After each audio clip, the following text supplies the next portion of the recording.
Hello बच्चों, आज मैं आप लोगों को क्लास 9th की जो आपके पास मैथ्स की एनसीईआरटी की बुक है ना, उसमें हमने अपना chapter number 3 the world of numbers start कर रखा है। तो आज की क्लास में एक बहुत इंपॉर्टेंट टॉपिक हम करने वाले हैं, 3.5 टॉपिक इरेशनल नंबर्स। देखो, आप 8th क्लास तक रैशनल नंबर ज़रूर पढ़ के आए हो। आपको पता है कि वो पी अपॉन क्यू की फॉर्म में हम उन्हें रिप्रेजेंट करते हैं, जिनमें क्यू की वैल्यू 0 नहीं होती। बट यहाँ पर आपको एक नया ही नाम मिल रहा है, इरेशनल नंबर। और ये क्या होता है वो आज की क्लास में हम जानने वाले हैं। काफ़ी इंपॉर्टेंट है, इससे रिलेटेड एग्जाम में 101% एक क्वेश्चन आता ही आता है। ठीक है, तो बिल्कुल ध्यान से आप इस टॉपिक को समझिएगा। आज सिर्फ मैं आपको टॉपिक ही एक्सप्लेन करूंगी ताकि इससे रिलेटेड कोई भी क्वेश्चन आए तो आप उसे इजीली अटेम्प्ट कर पाए। चलिए स्टार्ट करते हैं। Irrational numbers. For centuries, mathematicians believed that the every measurable length in the universe could be represented as a ratio of two integers. कह रहा है कि जो मैथमेटिशियंस थे वो ये बिलीव करते थे कि जो भी मेजरेबल लेंथ होती है, मतलब जिन्हें हम मेजर कर सकते हैं, ठीक है, तो हम उन्हें जो है टू इंटीजर्स की फॉर्म में, उनकी रेशो की फॉर्म में इजीली रिप्रेजेंट कर सकते हैं। However when Baudhayana composed his Shulba Sutra in around 800 BCE, he quickly encountered length that define fractions. The ancient Greek encountered the same crisis a few centuries later. Now consider a square where each side is exactly 1 unit. By the Bodhiana's Pythagoras theorem, the length of the diagonal D is given by a square 1 square plus 1 square is equal to D square. So D square is equals to 2. Therefore, the length of the diagonal is root 2. कह रहा है कि जो बोधियानास Pythagoras theorem है, ठीक है, जो बोधियाना था उसने हमें क्या बोला कि हमारे को अगर दो की लेंथ पता है तो हम इजीली थर्ड वाले की लेंथ निकाल सकते हैं। एक राइट एंगल ट्रायंगल में उसमें हम पाइथागोरस थ्योरम लगा के निकाल सकते हैं। कैसे? उसने यहाँ पर एक स्क्वायर लिया और यहाँ पर बोला कि ये 1 है, ये 1 है। तो according to Pythagoras theorem, hypotenuse का square is equals to perpendicular का स्क्वायर प्लस बेस का स्क्वायर होता है। तो यहाँ पर हो जाएगा आपके पास 1 का स्क्वायर प्लस 1 का स्क्वायर, क्योंकि जो डी है, जो ये डायगोनल है, यही आपकी हाइपोटेन्यूज है। क्योंकि स्क्वायर की जो सारी साइड्स, सारे एंगल्स होते हैं वो 90 होते हैं और 90 के सामने वाली हमेशा हाइपोटेन्यूज होती है। तो 1 का स्क्वायर और 1 का स्क्वायर का सम करोगे तो 2 आ जाएगा। जैसे ही आप एच पे से स्क्वायर हटाओगे तो यहाँ रूट 2 आ जाएगा। तो इसका मतलब जो डायगोनल की लेंथ होगी वो कितनी हो जाएगी? रूट 2 हो जाएगी। नाउ अब आपसे क्या कह रहे हैं, can root 2 be return as a rational number? तो क्या आप रूट 2 को पी अपॉन क्यू की फॉर्म में रिप्रेजेंट कर सकते हो? ये अब ये हम आगे सीखने वाले हैं। ठीक है, as you learn in grade 8 the answer is resounding no. अगर मतलब आपको मैं ग्रेड 8 के बेसिस पे पूछूं तो आप ये कहोगे कि हम रूट 2 को पी अपॉन क्यू की फॉर्म में नहीं लिख सकते। We will soon again see why. Numbers on number line that cannot be expressed as a ratio of integers are called irrational numbers. तो जो भी नंबर हम नंबर लाइन पे रिप्रेजेंट नहीं कर सकते, ठीक है, उन्हें दो इंटीजर्स की रेशो में हम रिप्रेजेंट नहीं कर सकते, इंटीजर्स के फॉर्म में रिप्रेजेंट नहीं कर सकते, तो वो इरेशनल नंबर होते हैं। तो इसका मतलब आप ये कह सकते हो कि इरेशनल नंबर वो नंबर्स होते हैं जिनको हम पी अपॉन क्यू की फॉर्म में रिप्रेजेंट नहीं कर सकते। जैसे कि रूट 2 हो गया, रूट 5 हो गया, रूट 3 हो गया, रूट 7 हो गया, क्योंकि हम इन्हें पी अपॉन क्यू की फॉर्म में रिप्रेजेंट नहीं कर सकते हैं। हम नॉर्मली 5 को पी अपॉन क्यू की फॉर्म में लिख सकते हैं 5/1, बट आप रूट 5/1 नहीं लिख सकते, क्योंकि 5 की एक वैल्यू फिक्स है, वो 5 ही है, बट रूट 5 की एक अपनी वैल्यू होती है। ठीक है ना, वो आपको प्रॉपर यहाँ सॉल्व करना अभी सिखाया जाएगा। क्लियर? तो वही चीज वो कह रहे हैं, जिन भी नंबर्स को आप पी अपॉन क्यू की फॉर्म में नहीं लिख सकते हो वो सारे नंबर्स जो है वो आपके इरेशनल नंबर्स होते हैं। नाउ अब बात करते हैं रूट 2 की, जो उन्होंने यहाँ पर हमसे पूछा था, क्या हम उसे पी अपॉन क्यू की फॉर्म में लिख सकते हैं या नहीं। The proof for irrationality of root 2। कैसे प्रूफ करें कि रूट 2 जो है वो इरेशनल नंबर ही है, रैशनल नंबर नहीं है? क्योंकि आपके माइंड में ये चल रहा है हम उसे रूट 2/1 क्यों नहीं लिख सकते। जब हम 2 को 2/1 लिख सकते हैं और इसे रैशनल नंबर कह सकते हैं, तो फिर रूट 2 को क्यों नहीं कह सकते? तो रूट 2 एक इरेशनल नंबर है, वो रैशनल नंबर नहीं है, इसलिए हम उसे पी अपॉन क्यू की फॉर्म में नहीं लिख सकते। अब कैसे वो रैशनल नंबर है वो आपको यहाँ प्रूव करके दिखाया है। The first proof of the irrationality of root 2 is due to mathematician. जो फर्स्ट प्रूफ रूट 2 का दिया गया था कि ये इरेशनल है, ये एक मैथमेटिशियन ने दिया था, named हिपासुस, who was the member of Pythagorean school. To explain why root 2 is irrational, he employed a brilliant technique called proof of contradiction.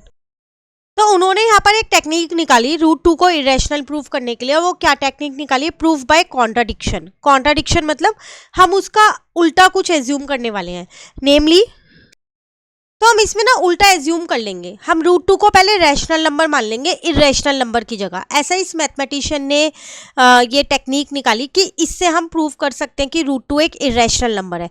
और कैसे, वो देखिए। कह रहे namely we assume the opposite of what we want to prove. मतलब जो भी हमें प्रूव करना है उसका अपोजिट हम क्या करेंगे, यहाँ पर एज्यूम कर लेंगे। And then show this assumption leads to the logical disaster. और ये शो कर देंगे लास्ट में कि एजम्पशन तो हमारी गलत थी। अब कैसे करेंगे वो यहाँ जानिए, पेपर में जरूर आएगा, बिल्कुल ध्यान से समझिएगा। We shall explain the proof in steps. Step 1 है अजम्पशन आपने ली, assume root 2 is a rational number, therefore it can be written as a p upon q where q is not equal to 0 in its simplest form। तो हमने ये assume किया कि जो root 2 है वो एक रैशनल नंबर है, और जब वो रैशनल नंबर है तो हम उसे p अपॉन q की फॉर्म में आसानी से लिख सकते हैं, जिसमें q 0 नहीं होगा। ठीक है, अब p और q क्या है आपके, कोई ना कोई इंटीजर है जिनका कोई भी कॉमन फैक्टर नहीं है एक्सेप्ट 1। इसका मतलब वो कोप्राइम नंबर्स है, क्योंकि कोप्राइम नंबर्स ही वो नंबर्स होते हैं जिनका HCF 1 होता है, उनका कोई भी कॉमन फैक्टर नहीं होता एक्सेप्ट 1। ठीक है, तो वो कोप्राइम नंबर्स होते हैं। तो इसका मतलब यहाँ पर p और q जो है वो कोप्राइम नंबर्स है।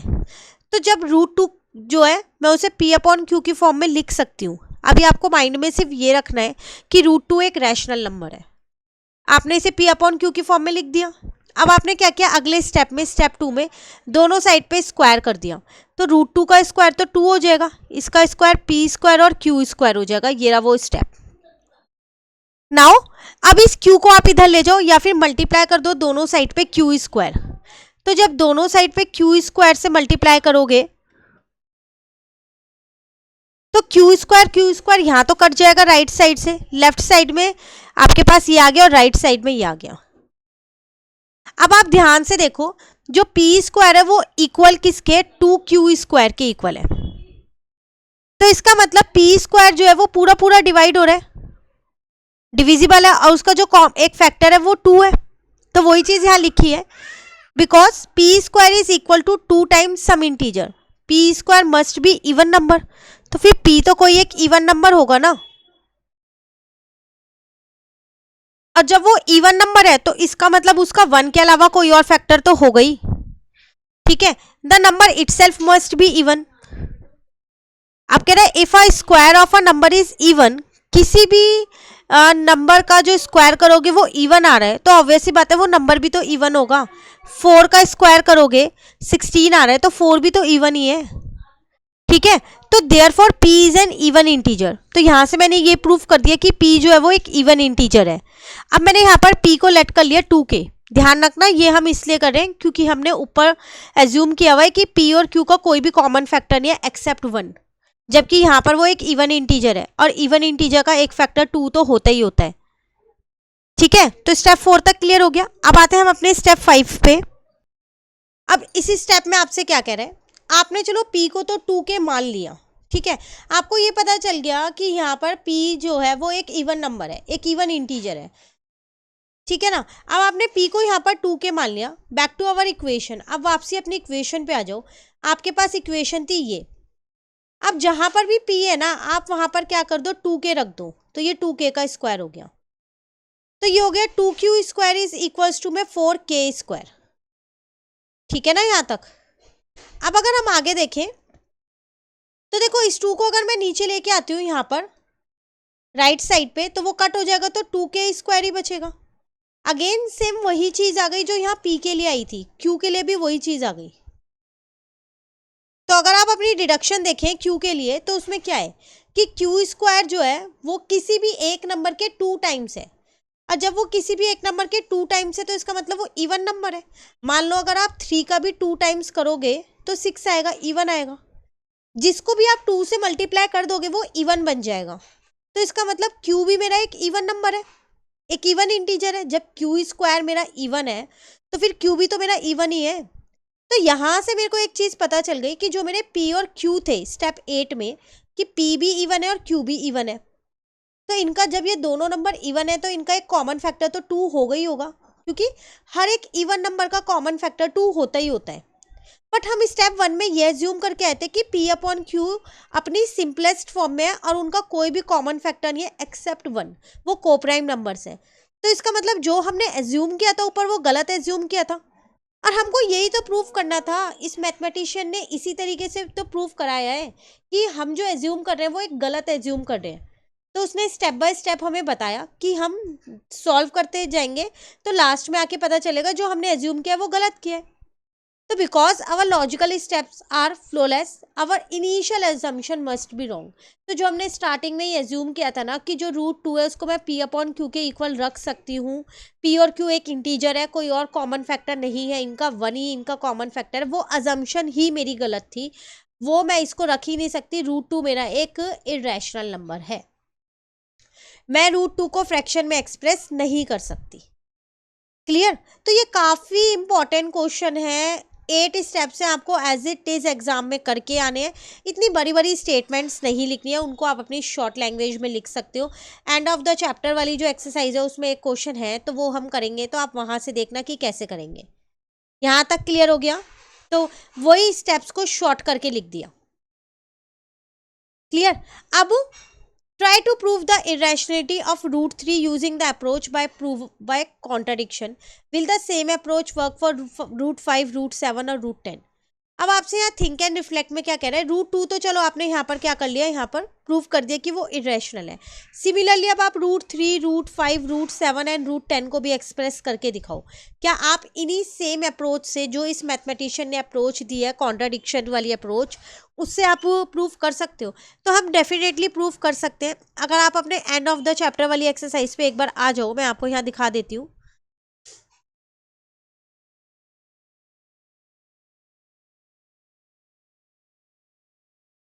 तो ये आपके पास 3.5 एक्सरसाइज है, ठीक है। उसके बाद हमारे पास लास्ट ये छोटा सा टॉपिक है, देन हमारे पास एंड गिरा रूट 5। तो ये मैंने यहाँ पर आपको ऑलरेडी एक एक्सरसाइज करा दी है, ये आपको प्रूफ करा दिया है, और इसी में मैंने आपको बता दिया कि किस तरीके से आप रूट 3, रूट 2, रूट 7 को प्रूव करोगे। तो आप ये वाली वीडियो ज़रूर देखिए ताकि आप जो थिंक एंड रिफ्लेक्ट अभी हम कर रहे हैं उसके आंसर्स आपको मिल जाए। क्लियर हो गया? फिर भी कहीं डाउट रहता है ना, आप मुझे कमेंट करके बताइएगा, मैं इसकी एक सेपरेट वीडियो भी बना दूंगी जिसमें हम रूट 2, रूट 3, रूट 5 ये सारे की रैशनल नंबर से इन्हें प्रूव करना सीख लेंगे। ठीक है। Now construction of length root N. अब एक नया टॉपिक आया कि हम रूट एन, अगर रूट में कोई नंबर है तो उसे कैसे कंस्ट्रक्ट कर सकते हैं। We have seen how to obtain a line whose length is rational number. अभी तक हम ये जान के आए हैं हम एक नंबर लाइन पे रैशनल नंबर्स को बहुत ईजिली निकाल सकते हैं, एक रैशनल नंबर की हम लेंथ भी इजीली फाइंड कर सकते हैं। How do we obtain line whose length are irrational. लेकिन अगर कोई इरेशनल नंबर है तो हम उसकी लाइन को कैसे ऑब्टेन करेंगे वो हम यहाँ जानने वाले हैं। तो ये इसका आंसर आपको यहाँ मिलने वाला है। For example to construct a line segment of root 2। देखो 2 यूनिट की लाइन आप बहुत आसानी से स्केल की हेल्प से बना सकते हो, बट अगर आपको रूट 2 की लाइन बनानी हो तो mark it position on the number line we में प्रोसीड एज फॉलो। अब रूट 2 आप नंबर लाइन पे कैसे बनाओगे वो यहाँ जानिए। देखिए इससे रिलेटेड एक्सरसाइज में कोई भी क्वेश्चन नहीं है, बट ये काफ़ी इंपॉर्टेंट टॉपिक है, आपको सिर्फ एक्सप्लेनेशन में दे रखा है, तो इसलिए एक्सप्लेनेशन इस चैप्टर की बहुत ज़रूरी है। तो एक्सरसाइज से पहले एक्सप्लेनेशन ज़रूर कीजिएगा। ठीक है, स्टेप बाय स्टेप देखिए। पेंसिल और स्केल अपने हाथ में रख लीजिए, कॉपी अपने हाथ में रख लीजिए, साथ साथ ड्रॉ कीजिएगा, एक ही बार में रूट 2 नंबर लाइन पे बन जाएगी। Now on the number line, we measure OA is equal to 1 unit and draw the perpendicular on OA through A. आपको करना क्या है यहाँ पर वो देखिए। हमने एक यहाँ पर नंबर लाइन ड्रॉ कर ली, आप भी ड्रॉ कर लीजिए। ठीक है, उसके बाद आपको क्या करना है, यहाँ पर एक OA बनाना है 1 यूनिट का, मतलब 0 और 1 पे A लिख दो 1 यूनिट का। इस पे आप क्या करो, परपेंडिकुलर ड्रॉ कर दो। ये हो गया परपेंडिकुलर ड्रॉ, परपेंडिकुलर मतलब 90 डिग्री का एंगल ड्रॉ कर दो। ठीक है, ड्रॉ हो गया। आप कितना भी ऊपर इसे एक्सटेंड कर सकते हो। यहां तक क्लियर है? पहले स्टेप में नंबर लाइन को ड्रॉ कर लिया, 0 और 1 पे आपने ए लिख लिया, देन ए पे आपने परपेंडिकुलर मतलब 90 डिग्री का एंगल ड्रॉ कर दिया। Now on this perpendicular line we mark the point B such that A B is equal to 1 unit. अब इस पे हम एक बी पॉइंट मार्क करेंगे, पर इस तरीके से कि जो बी पॉइंट होगा वो ए से 1 यूनिट की दूरी पे होगा। तो मैंने यहाँ पर मार्क कर दिया बी पॉइंट। तो ये मेरा इतना 1 यूनिट है, तो आप स्केल से मेजर करके इतना मार्क कर सकते हो। Clear. And join the origin to B, origin मतलब 0, इसको बी से ज्वाइन कर दो। एक ही स्टेप में किया ये, आपने पहले एक बी पॉइंट लिया 1 यूनिट पे, ए और बी का डिस्टेंस है 1 यूनिट, देन बी को 0 से ज्वाइन कर दिया, ओरिजिन से ज्वाइन कर दिया। तो अब जो आपका ओ बी आया, ये आपका √2 आ गया। क्यों आ गया? अगर आपको याद हो तो अभी आप ऊपर एक स्क्वायर वाला टॉपिक करके आए थे कि अगर आपका परपेंडिकुलर और बेस दोनों 1 यूनिट होती है तो आपकी हाइपोटेन्यूज √2 होती है, अकॉर्डिंग टू पाइथागोरस थ्योरम करके आए थे ना। तो आपका ओ बी आ गया √2। अब आगे देखो, विद ओ एस सेंटर, अब आप ओ को अपना सेंटर ले लो, आपको √2 नंबर लाइन पे दिखाना है। ठीक है, तो नंबर लाइन आपकी ये नीचे बनी हुई है, इसी पे तो दिखाओगे। आप कैसे दिखाओगे वो देखो। विद ओ एस सेंटर, आप ओ को अपना सेंटर लो और ओ बी को रेडियस लो, मतलब अपना कंपास ले लो, ओ बी जितना कंपास को खोल लो। Draw an arc which intersect the line number line at P. अब ओ से वो आर्क खींचो ऐसे, ध्यान से एक बार इसको यहां देख लो। आपने क्या किया, एक नंबर लाइन को ड्रॉ किया, यहां पर लिया 0, यहां पर लिया 1, 1 पे आपने ए मान लिया, देन इस ए पॉइंट पे आपने एक परपेंडिकुलर 90 डिग्री का एंगल बनाया, फिर 1 यूनिट मेजर करके यहां पर बी ले लिया, इस ओरिजिन से इस बी को ज्वाइन कर दिया। अब कंपास खोला, ओ से लेके बी तक की रेडियस ली, ओ पे कंपास रखा और एक आर्क ऐसे लगा दिया। तो जो ये आर्क आपका आ रहा है ना, ये पी पॉइंट, इसको नाम दे दिया। तो इसका मतलब जो ये ओपी है, इसको पी पॉइंट नाम दे दिया। जो ये ओपी है नंबर लाइन पे, ये आपकी √2 है। Clear. Hence P represent the irrational number √2। तो जो ये पी है, ये क्या रिप्रेजेंट कर रहा है? √2 को रिप्रेजेंट कर रहा है। क्लियर हो गया? काफी इंपॉर्टेंट है, मैं फिर बोलूँ एग्जाम में आ सकता है, बिल्कुल ध्यान से इसको कीजिएगा। और खाली √2 नहीं, और भी नंबर्स आ सकते हैं, वो आपको थिंक एंड रिफ्लेक्ट में यहाँ दे रखे हैं। Now try to extend this method for constructing line segment of √3 and √5 using a ruler and compass. अब कंपास और रूलर की हेल्प से आपको √3 और √5 भी बनाना है, ऐसे ही बनाना है। Generalise this method to construct a line segment of any length of the form √n where n is a positive integer. तो आप इससे, जैसे आपने √2 बनाया, ऐसे आप √3 और √5 भी बना सकते हो। नॉर्मली है क्या, ये जो मेथड है ये एक जर्नल मेथड है, कोई भी वैल्यू हो रूट के अंदर आप उसको इस तरीके से रिप्रेजेंट कर सकते हो नंबर लाइन के ऊपर। लेकिन एक चीज़ का आपको यहाँ ध्यान रखना है, आपको ये तो पता है कि हाइपोटेन्यूज का square is equal to perpendicular का स्क्वायर प्लस बेस का स्क्वायर होता है। तो जब आप ये दोनों 1 ले रहे हो तो आपके पास यहाँ पर जो है हाइपोटेन्यूज 2 आ रही है, √2। तो आप इजिली ये भी 1 सेंटीमीटर ले लिया आपने, और यहाँ से ये भी 1 सेंटीमीटर ले लिया और ज्वाइन कर दिया, √2 आ गया, और फिर यहाँ से आर्क लगा दी। यही क्या, ये दोनों 1 1 ले लिए। लेकिन अगर आपको √3 रिप्रेजेंट करना होगा तो आप यहाँ 1 1 थोड़ी ना लोगे, कैसे लोगे 1 1? तो इस केस में आपको क्या करना पड़ेगा? तो इस केस में आपको अलग से पी और बी लेने पड़ेंगे। ठीक है, ऐसी √5 के केस में आपको पी और बी लेने पड़ेंगे। तो इसकी मैं एक सेपरेट वीडियो बना दूंगी, आज या कल में ही आपको वो वीडियो मिल जाएगी, √3 की भी और √5 की भी।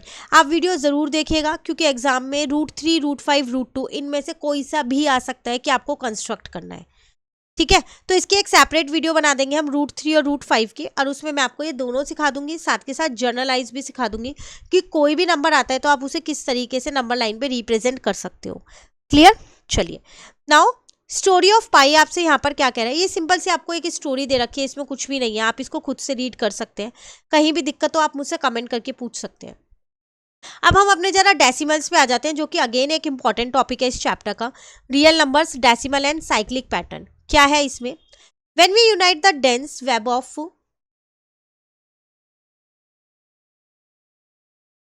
rational number with a unfillable gaps of irrational number we create a unbroken continuous line of real numbers। कह रहे जब भी हम क्या करते हैं, रैशनल नंबर्स में जो अनफिलेबल गैप्स होते हैं इरेशनल नंबर्स के, क्योंकि आपको पता है 2 रैशनल नंबर्स के बीच में कई सारे नंबर्स होते हैं, रैशनल नंबर्स होते हैं। ठीक है, तो जब हम ये चेन को तोड़ देते हैं तो कंटिन्यूस लाइन जो बन रही है एक रियल नंबर की, ये जो कंटिन्यूअस लाइन बन रही है, कहीं पर रैशनल नंबर है, कहीं पर इरेशनल नंबर है, फिर कहीं रैशनल है, फिर कहीं इरेशनल है, तो हम उसे बोलते हैं रियल नंबर। तो इसका मतलब जो रियल नंबर्स होते हैं वो कौन से नंबर्स होते हैं? रियल नंबर वो नंबर होते हैं जिनके अंदर रैशनल नंबर भी आता है और इरेशनल नंबर भी होते हैं। रियल नंबर्स दोनों नंबर्स को इंक्लूड कर रहा है, रैशनल नंबर्स को भी और इरेशनल नंबर्स को भी। क्लियर है? The easiest way to distinguish a rational number from an irrational number is to look at it decimal expansion. अब अगर हमारे को कोई नंबर दे रखा है तो हम कैसे पता लगाएं कि ये रैशनल है या इरेशनल है? ऐसा ज़रूरी नहीं है, देखिए, कि सारे रूट वाले ही नंबर इरेशनल होंगे और कोई नहीं हो सकता, और नंबर्स भी इरेशनल हो सकते हैं। तो कैसे पता चल लगाएं? तो उसके डेसिमल एक्सपेंशन से हम बहुत आसानी से पता लगा सकते हैं। अब बात आती है ये डेसिमल एक्सपेंशन होता क्या है? डेसिमल एक्सपेंशन मतलब जब भी आप कोई भी नंबर को डिवाइड करते हो, जैसे 5/8 है, इसको डिवाइड करो, तो डेसिमल एक्सपेंशन हम रैशनल का भी और इरेशनल का भी निकाल सकते हैं। कैसे? वो यहाँ देखिए, जब भी आप किसी नंबर को डिवाइड कर रहे हो, अगर वो पूरा पूरा डिवाइड हो जाता है, रिमाइंडर 0 आ जाता है, तो उसे हम बोलते हैं टर्मिनेटिंग, पूरा पूरा खत्म हो गया, और वो रैशनल नंबर होता है।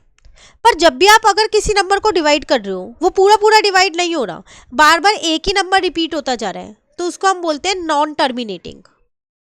मतलब आपने पॉइंट के बाद 0 ले ली, तब भी वही नंबर रिपीट हो रहा है, नॉन टर्मिनेटिंग बट रिपीटिंग, तो वो भी मेरा रैशनल नंबर ही होता है, पर उसका जो डेसिमल एक्सपेंशन है वो नॉन टर्मिनेटिंग बट रिपीटिंग होता है।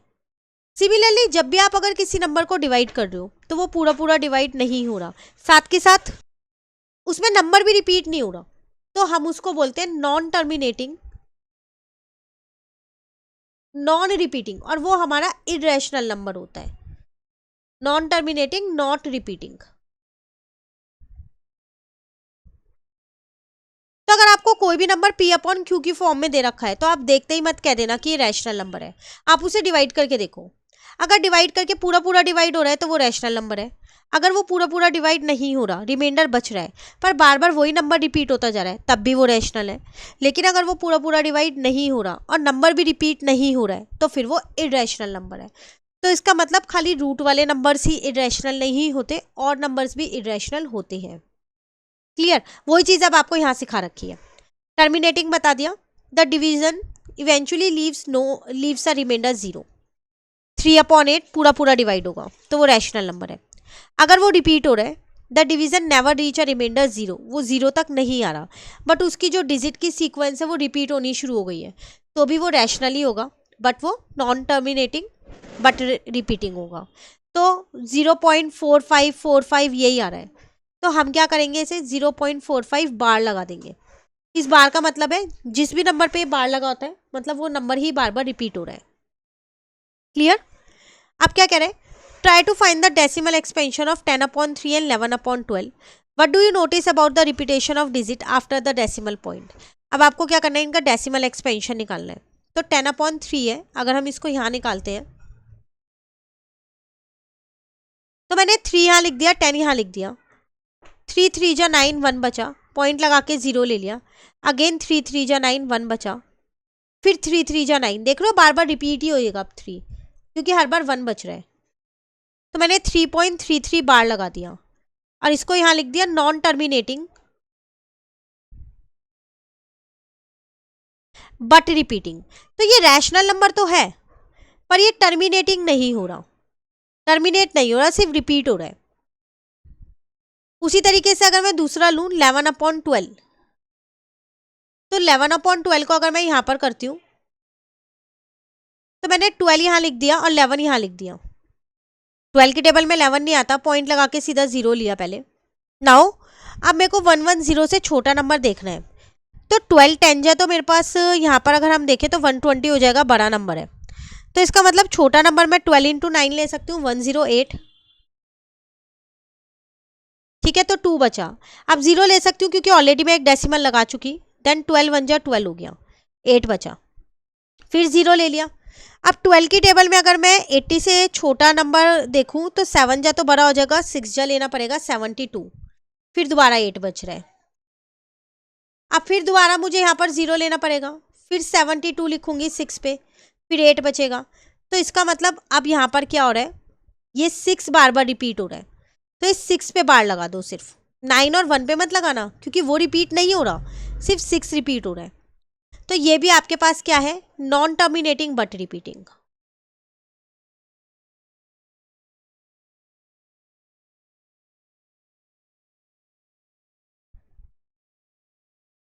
अभी क्लियर हुआ कि नॉन टर्मिनेटिंग बट रिपीटिंग क्या है, तो वही चीज आपको यहाँ पर निकालनी थी। Clear? Now why do some rational number have repeating decimal representation? कह रहा है कुछ रैशनल नंबर्स के क्यों रिपीटिंग डेसिमल रिप्रेजेंटेशन होते हैं। Imagine calculating 1/7 using long division. You are dividing by 7, what are the possible remainder at each step. आप 7 से एक नंबर को डिवाइड कर रहे हो तो रिमाइंडर में क्या क्या बच सकता है, 7 से छोटा ही नंबर बच सकता है, क्योंकि अगर 7 से बड़ा होगा तो अगेन वो 7 से डिवाइड हो जाएगा। तो they can be only 1 2 3 4 5 6, why not 0? अगर वो 0 हो जाएगा तो वो टर्मिनेट ही नहीं हो जाएगा, है ना, because there is a limited number of possible remainder, eventually a remainder must show up a second time. तो लिमिटेड ही नंबर्स हैं जो रिमाइंडर में आ सकते हैं, इसलिए वो बार बार रिपीट होने लगते हैं। जैसे ही रिमाइंडर रिपीट होता है, एंटायरी डिवीजन प्रोसेस हम पूरा दोबारा वैसे ही शुरू कर देते हैं जैसे स्टार्टिंग से किया था। ठीक है? Now predicting the type of decimal expansion. The interesting thing is that we can predict whether the decimal expansion of a rational number will terminate or go on forever। कह रहा है हम ना एक नंबर को देख के ही बता सकते हैं कि इसको जब हम डिवाइड करेंगे तो ये पूरा पूरा डिवाइड हो जाएगा या फिर ये नंबर बार बार रिपीट होता रहेगा, इसमें कोई नंबर रिपीट होता रहेगा। मतलब हम कोई डिवाइड नहीं करेंगे, विदाउट लॉन्ग डिवीजन प्रोसेस से हम निकाल सकते हैं। वो कैसे? For this we resort to find prime factors of denominator. हम डिनोमिनेटर के प्राइम फैक्टर्स निकाल लेंगे। फॉर एग्जाम्पल हमारे पास 3/20 है, तो मैं 20 के अगर फैक्टर्स निकालती हूँ तो वो 2 जा 4 5 जा 20 होगा, यही होगा। तो जब भी आपके पास अगर डिनोमिनेटर में 2 और 5 की फॉर्म में आ रहे हैं फैक्टर, तो वो हमेशा टर्मिनेटिंग होगा, वो रैशनल नंबर टर्मिनेटिंग होगा। आपको डिवाइड करने की जरूरत ही नहीं है, वो पूरा पूरा डिवाइड होगा ही होगा, टर्मिनेट हो जाएगा, रिमाइंडर 0 आ जाएगा।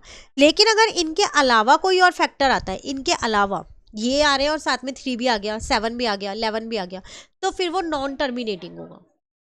तो आपको क्या कर लेना है, पहले जो भी आपका रैशनल नंबर है उसको लोएस्ट फॉर्म में लिखना है। जैसे अगर आपको 4/8 दे रखा है, पहले इस लोएस्ट फॉर्म में लिखो 1/2। देन आप डिनोमिनेटर के प्राइम फैक्टर्स चेक कर लो। 2 और 5 आ रहे हैं तो डेफिनेटली वो रिपीटिंग नहीं है, सिर्फ टर्मिनेटिंग है। बट 2 और 5 के अलावा कोई और आ रहे हैं तो फिर वो रिपीटिंग वाला है। क्लियर? तो यही चीज आपको यहाँ एक्सप्लेन कर रखी है। अब कह रहे हैं the decimal expansion of p/q will be terminating precisely when the prime factor of q are only 2 5 और बोथ। Can you explain why? ऐसा क्यों है? तो वो रीजन भी यहाँ दिया है। कह रहे हैं p/q जो है वो टर्मिनेटिंग तभी होगा जब q के जो फैक्टर है या तो 2 हो या 5 हो या फिर ये दोनों मिला के हो। ऐसा क्यों?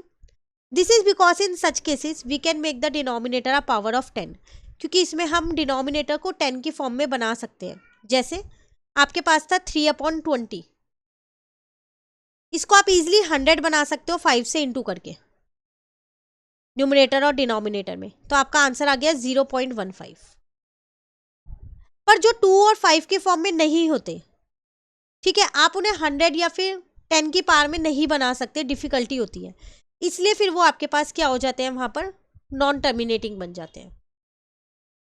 तो converting a rational number in the form of p/q terminating decimal, we have already seen in the earlier grade how to convert terminating decimal in the form of p/q।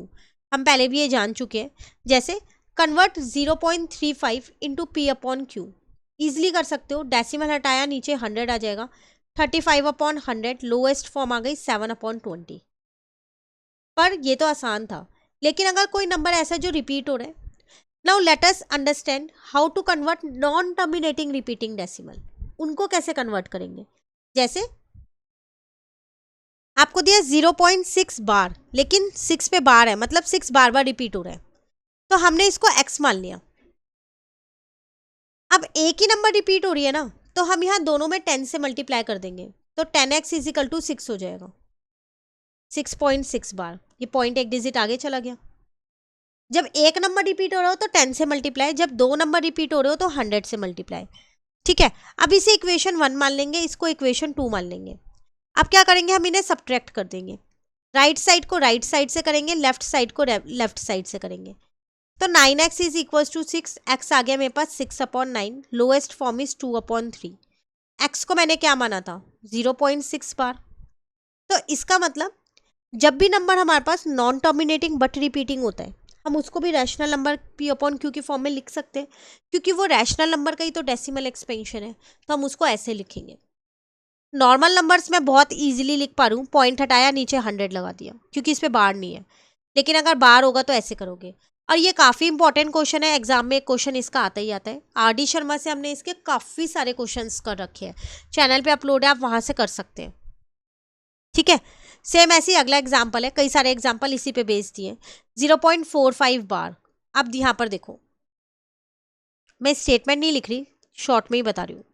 पहले आप इसे x मान लो, 2 डिजिट रिपीट हो रही है तो 100 से multiply कर दो दोनों side.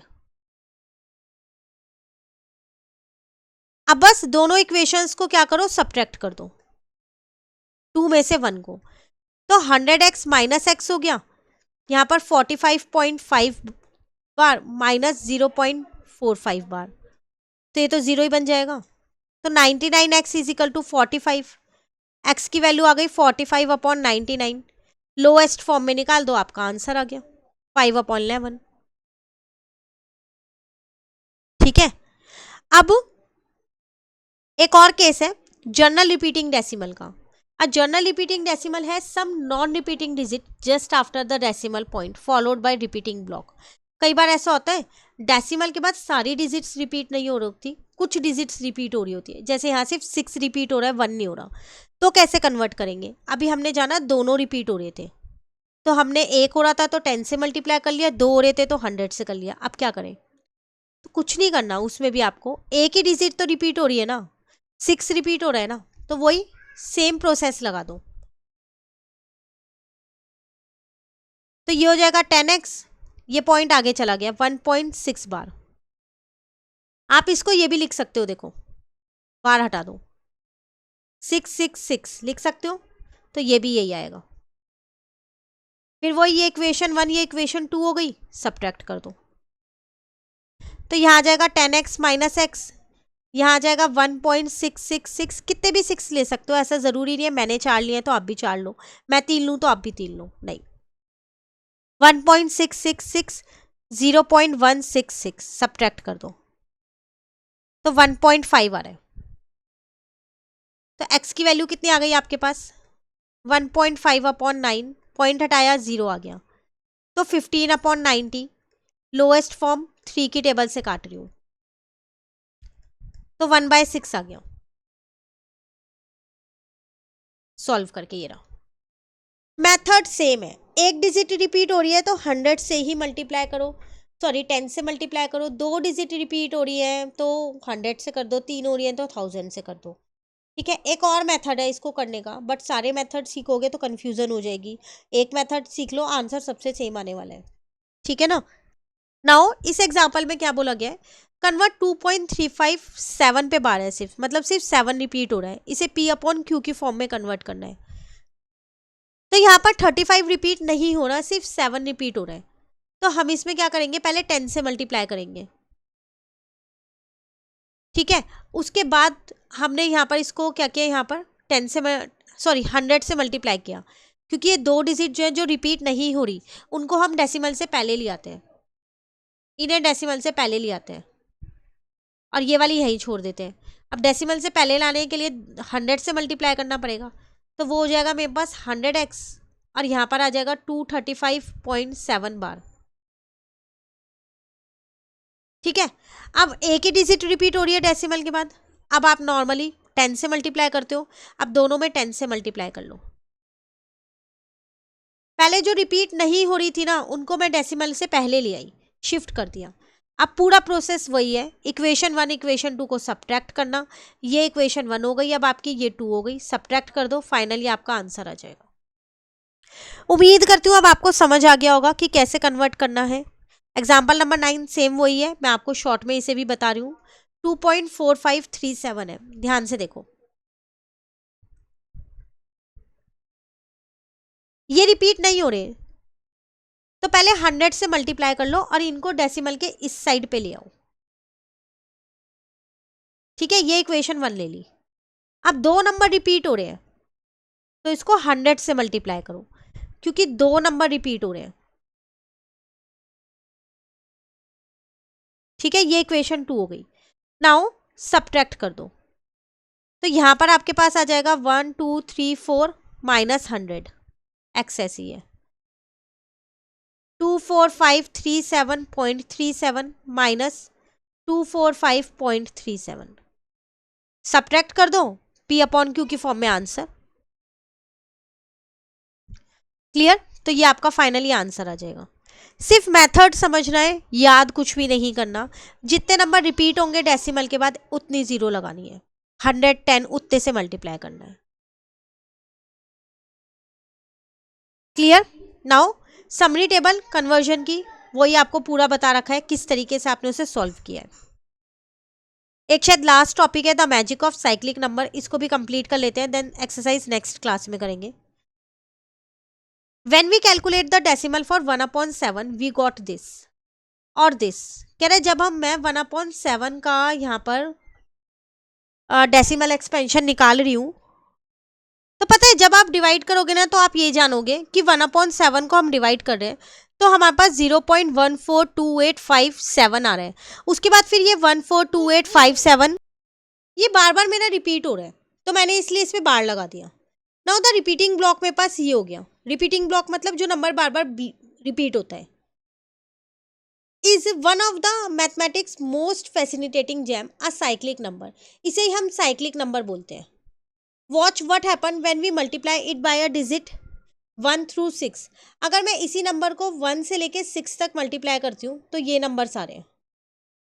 The same digit simply shift in a cyclic circle. आप देख रहे हो वही नंबर है ये 1 4 2, तो यही नंबर्स जो है बार बार रिपीट हो रहे हैं हर एक में। 142857, फिर 285714, इनके अलावा 3 नहीं है कहीं, 9 नहीं है कहीं पर, ठीक है, और 6 नहीं है कहीं पर भी, तो इसे हम बोलते हैं साइक्लिक नंबर। तो ये मेरा वो साइक्लिक नंबर है कि आप इसे 1 से लेके 6 तक किसी से भी मल्टीप्लाई कर लो, यही जो 6 डिजिट्स है ना यही डिजिट्स रिपीट होंगी, आगे पीछे घूम जाएंगी बट यही रिपीट होंगी। क्लियर हो गया आपको साइक्लिक नंबर क्या होता है? चलिए लास्ट है इरेशनल डेसिमल। तो इरेशनल नंबर का हम डेसिमल एक्सपेंशन पहले ही सीख चुके हैं। ये वो डेसिमल एक्सपेंशन होता है जो कभी भी एंड ही नहीं होता और कभी भी रिपीट भी नहीं होता। जैसे √2 की वैल्यू ये है, आप देखोगे इसमें नंबर्स रिपीट नहीं हो रहे। आप ये नहीं कह सकते 4 1 4 है, देखो 4 तो रिपीट हो रहा है, नहीं नहीं, सेम वही नंबर्स होने चाहिए रिपीट। 4 1 है तो 4 1 4 1 ऐसे ही होना चाहिए, ठीक है, उन्हें बोलते हैं रिपीटिंग। ऐसा नहीं है बीच में 4 आ गया, यहाँ पर आ गया, 3 2 बार आ गया तो रिपीट हो रहा है, उन्हें रिपीट नहीं बोलते। ठीक है, उनका कोई भी साइक्लिक ब्लॉक नहीं है, साइक्लिक नंबर नहीं है कि बार बार वही रिपीट हो रहे हो। ऐसी पाई की वैल्यू ये होती है। तो इरेशनल नंबर के डेसिमल एक्सपेंशन जो है वो never ending and never repeating वाला होता है। क्लियर? अब एक्सरसाइज नेक्स्ट क्लास में करेंगे। कहीं भी दिक्कत है इस टॉपिक में कमेंट करके पूछ लेना, काफ़ी इंपॉर्टेंट टॉपिक है। जितने भी टॉपिक्स आज की क्लास में किए हैं सारे इंपॉर्टेंट है और हर एक में से क्वेश्चन आएगा ही आएगा एग्जाम में, तो बिल्कुल अच्छे से कीजिएगा। Thank you.